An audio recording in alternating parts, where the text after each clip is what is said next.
The person you have tried to reach is not available. Maybe they're too busy playing around with the amazing features on their brand new Samsung S21.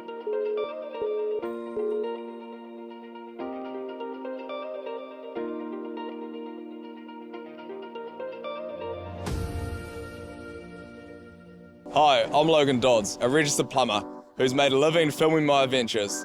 So who better to show you around your new Samsung camera? After all, it's designed to turn anyone into a pro. Now the first thing that you need to know is that there's nothing that you need to know to take. Once you're on a real Samsung, you'll be able to simply swipe left or right.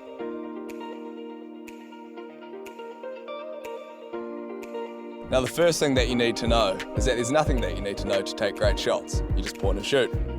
See that little blue icon? That's the Samsung Scene Optimizer.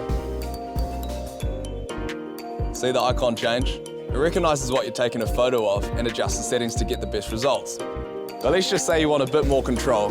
Up above me you've got the usual suspects: settings, flash, timer, ratio, and filters. You can actually choose these filters before you take the shot. You can try these now if you like, just down below. And when you're ready, just take a selfie, put your hand up, and take the shot.